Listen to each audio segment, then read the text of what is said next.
What are some of the things that you guys are doing in 2019? Like, what are some of your goals? What are things that you're looking forward to doing more of? Let's see.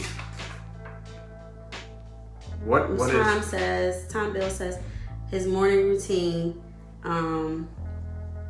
walk and listen to audios. I see you doing a lot of that, Tom. I see you always posting pictures of yourself on the beach with your headphones in. And yeah, I agree. I think Tom's really good at that too. Yeah. Matter of fact, if you guys are not following Tom Bill, TOMBEAL, Smart guy. Very smart guy. Very, just a very positive guy, very motivated guy, and a guy that is out there. He knows what he's doing. So you should definitely follow him on Facebook. Mm-hmm. Tom, you actually inspire me a lot. So sometimes I'll see you in the mornings. I'll see you going in for your walks. I'll see, you posting, and it's a reminder to me, hey, to get that quiet time in first. I think that's up a little too important. early for me, Tom, but I'm getting there. I'm getting up at what now? 6.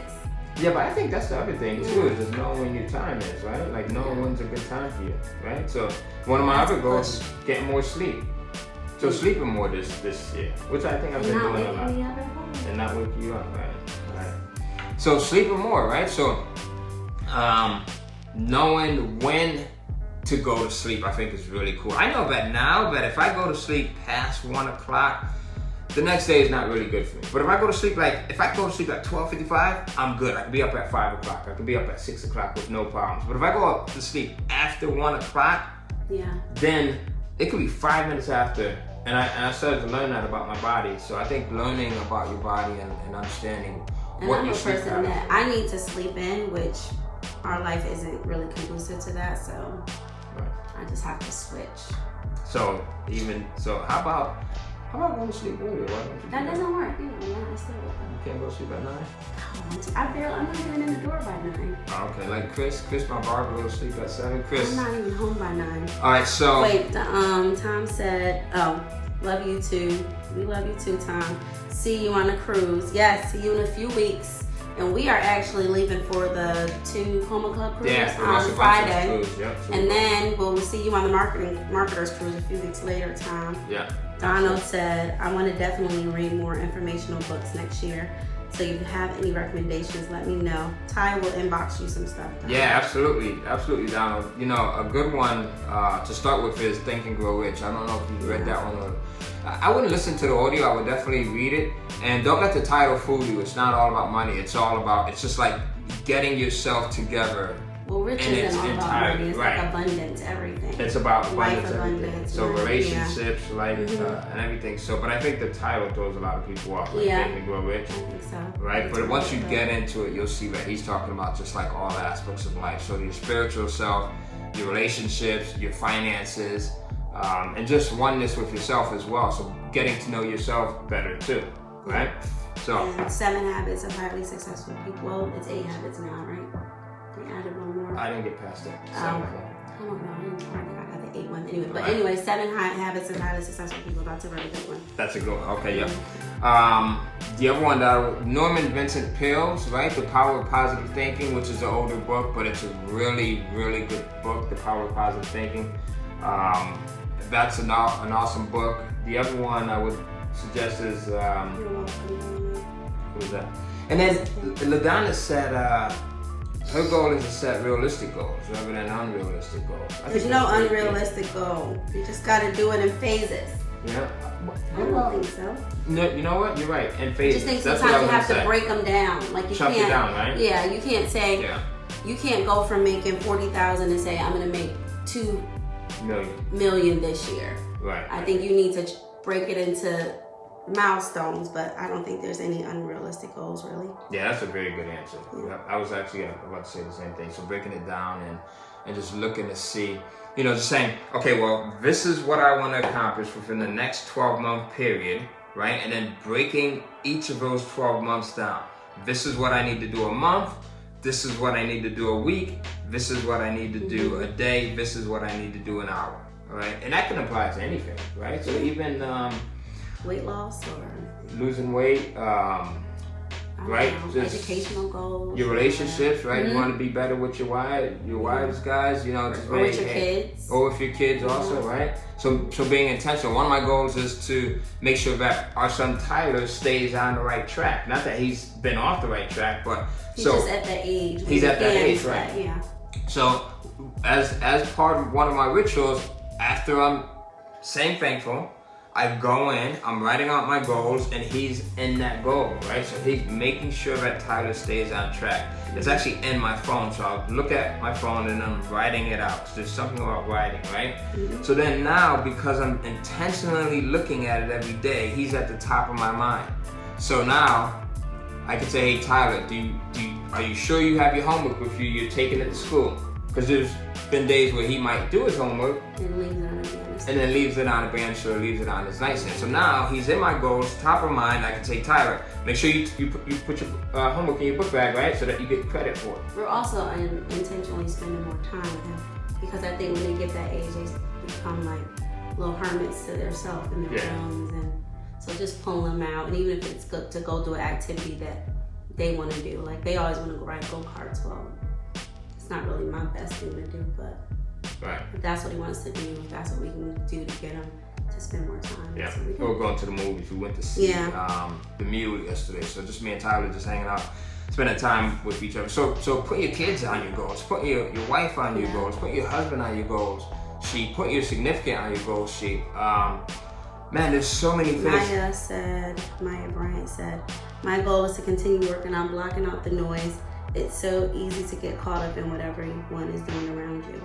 I think that's a good point. I think sometimes we get caught up in what this person is achieving or what this person obtained, sometimes materialistically, and sometimes we just need to focus on what it is that we want and not get sidetracked. I think that's really good. Yeah, definitely. So one of the other ones is that's on my list of goals is to be less reactive. Right, so that goes in line with what you're saying. Who was that, Maya? So it goes in line with exactly that. So being less reactive, right? So, and reactive comes into the play of, again, being conscious of your time, being intentional with your time. So if you know that you're going to, and you do this by, right? One of the ways that works well for me and guys like Tom, we were just talking about Tom Bill, is the night before, right, saying, and I want to hold off on those real quick because this is a really good one that Maya has, right? And the night before saying, this is what I plan on doing and accomplishing tomorrow, right? And then when you wake up that day, also going over it, this is what I plan on doing and accomplishing today. So now when you're super intentional with it, what happens now is you don't let the distractions come into play. And if they do come into play, you're more aware of them now, right? So you're saying, okay, well, my goal here is to make sure that I go in, I exercise, to make sure that I get X, Y, Z done, and to make sure that I get some rest in, or to make sure that I go across town, or whatever it may be, right? So when that unscheduled telephone call comes in, you're more likely to not answer it. Oprah Winfrey I heard something amazing from Oprah the other day where she said to Stedman, like she would see phone calls that would come in, and it would be people from that you know, she knew that if she answered it, she would be on the phone for 10 minutes, 20 minutes, 30 minutes, or it would be people from people that would be draining, like energy vampires, right? And she said to Stedman, man, you know, I'm like losing so much time in my day by talking to some of these people. I love them, right? And I do very much care for them, but they just take so much from me, whether it's time or energy. And Stedman said something to her very simple. He was like, well, why do you answer the phone? Stop answering the phone. And she was like, it was like an epiphany, like Oprah, right? We think Oprah knows everything almost. And she was like, you know, that's brilliant. So just being intentional with your time in that way, where you just, you know, you see the phone ring and sometimes you just don't answer because you're gonna go down the rabbit hole. You gotta be intentional with your day. Same with social media, right? The videos, and you're on Facebook. So sometimes I'll post things on Facebook and I never even look at the comments because I know that it'll take me down the rabbit hole and I don't have that 5 minutes or 10 minutes to spare at that moment. To keep going back and forth. Right? So very, very good one, Maya. Thank you. She says she's definitely doing that daily list. Thank you. Yeah, absolutely. And let us know how that comes across because... I don't know if you know who Maya is, but she's one of Summer's pageant ladies. She's like a little mentor to Summer. Oh, nice. All right. Sweet girl. We love her. Thank you. Jarvis says, thanks for good sound advice. Me and Jarvis Bryant, we went to Edison School together. Me, Jarvis, and his brother Jabbar, a long time ago. That was like elementary school back then. All right. Tom Bill says, great books that you two mentioned. Think and Grow Rich, The 7 Habits of Highly Effective People, The Power of Positive Thinking. Top 5. Tom, what's your top 5? So top 5. It says The 4 Agreements by Don Miguel Lewis. Outwitting the Devil. Oh, that's a really good one by Napoleon Hill too. Yeah. 80-20 by Perry Marshall. I never wrote that. Very good one. I actually have that one up on my bookshelf, but I have not read it yet. Expert Secrets by Russell Brunson. We really have that good one. And a book by Ty Cohen about his life and journey. Even Joe Vitale, who hears our interview, said he'll be one of the first to buy it.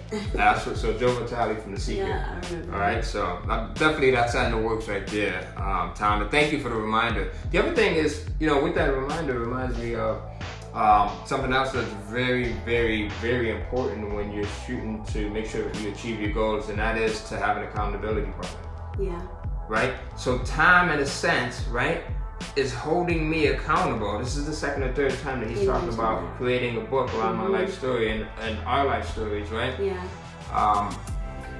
So having someone who can be your accountability partner and having and sharing with that person what it is that you wish to accomplish, what you're going to do in order to get there, right?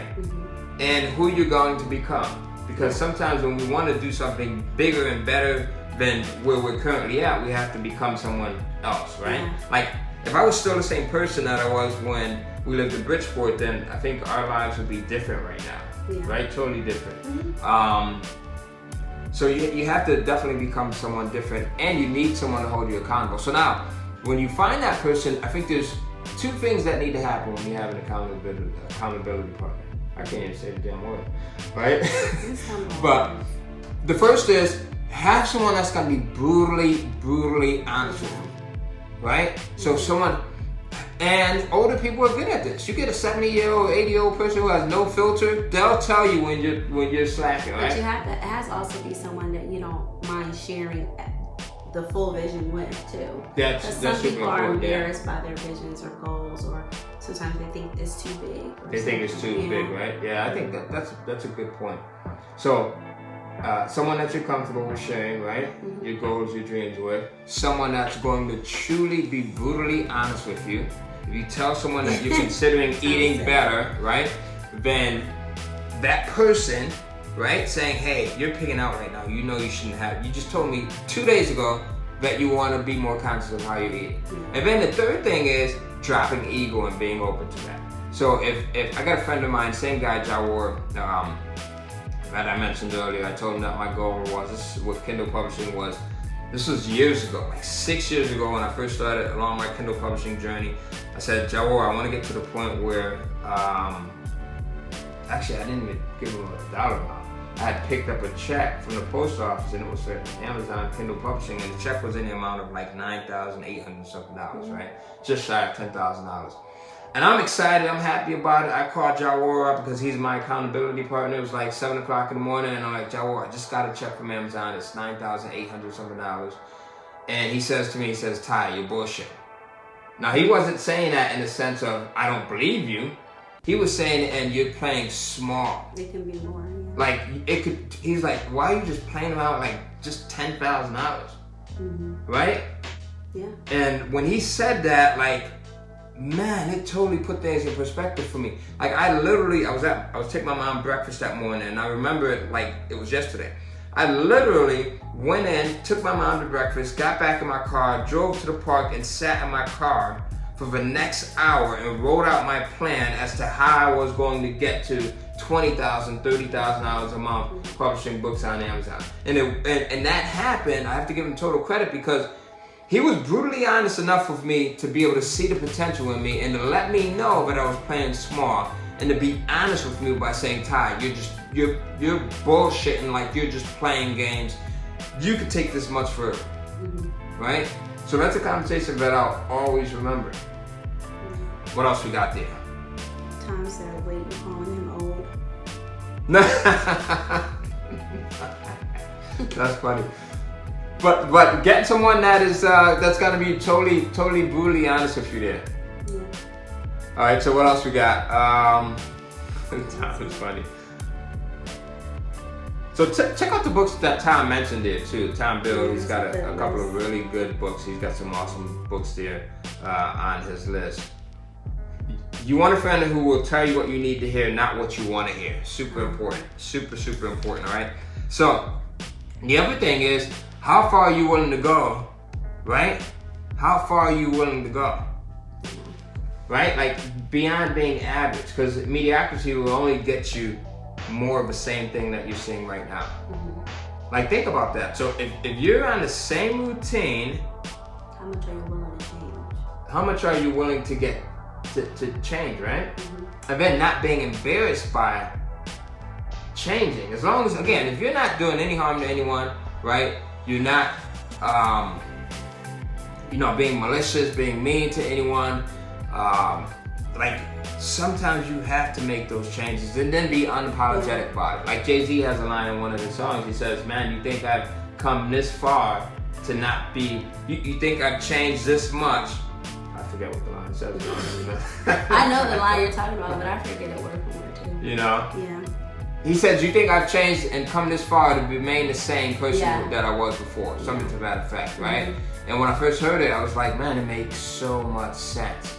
It makes so much sense. I got another friend of mine, JD Houston, who was a radio personality up in the Northeast, and he said, Ty, he says, people will sometimes be afraid of the changes that you make because it's a sign that you're leaving them behind, right? Yeah. And that can go multiple ways. Sometimes you can reach back and you can pull those that are willing to come with you, right? But most are not. Most are not, but there's going to be a few that are willing to come with you. And there's also going to be people that will be inspired, I think, by the changes that you made as well. And they'll say, well, if Melissa did it, then I can do it. Or if Tom did it, or if Ty did it, then I can do it as well. Or they might say, damn, if Ty did it, that stupid motherfucker, I know I can do it. Really? They might be like, are you serious? Like Ty from 8th grade was able to, marry Melody or whatever it might be, or, don't get cocky now. Or, like the guy who said he would never have kids, now has kids, or, the guy who couldn't finish English, 101, who failed it twice. So sometimes you inspire people as well. So, never be ashamed of that part of it also, right? What else do we have? Alan Cutts. Alan, it's been a long time, Alan. Shanta. See you both in a few weeks. You going on the cruise, the marketers cruise, Alan? So. Yeah, Alan always gets that corner like that. Oh, with the huge balcony. That corner with the huge balcony. That's why we couldn't get it. Right. So we'll see you, Alan. Are you bringing your wife again? All right. So see you both in a few weeks. He says he read the book Work the System by Sam Carpenter. Really good book. Work the System. Right. It's all about systems and putting the right SOPs and standard operating procedures and being able to run a business where you're not totally 100% doing everything, right? Which is more of my goal as well this year. He said yes, he's bringing his wife. All right, awesome. What else we have here? That's it. All right, so there you go. It looks like, and we're actually headed out for sushi. A date tonight, sushi. Right? Are we going for sushi or what? I want to go for sushi. Is that what we're doing? Yeah, that's fine. All right, definitely.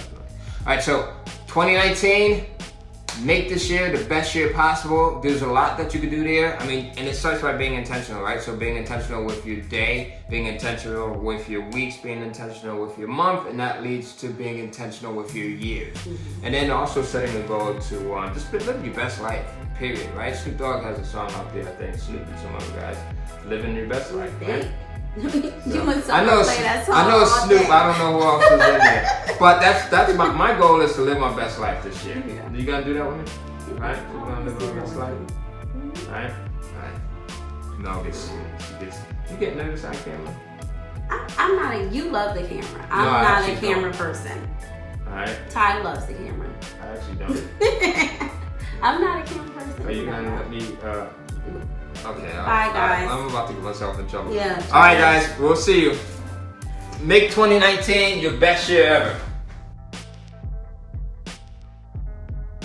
Hey, Ty Cohen here, and I got a free gift for you. It's a new copy of my latest book, Kindle Publishing Secrets Volume 1, and I want to give it to you for free.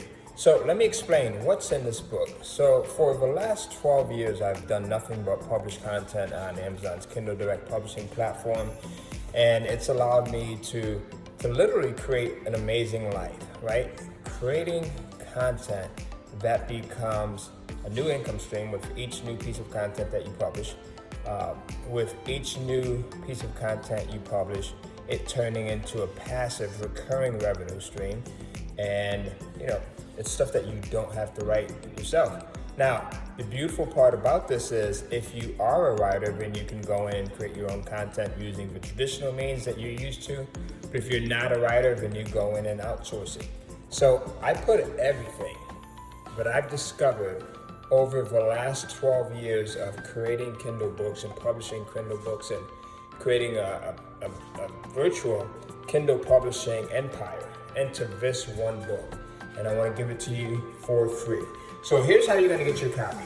Just by going to www.kindlecashflow.com/3 steps. That's right, kindlecashflow.com/3 steps, and you'll get your free book, right? So now here's the catch.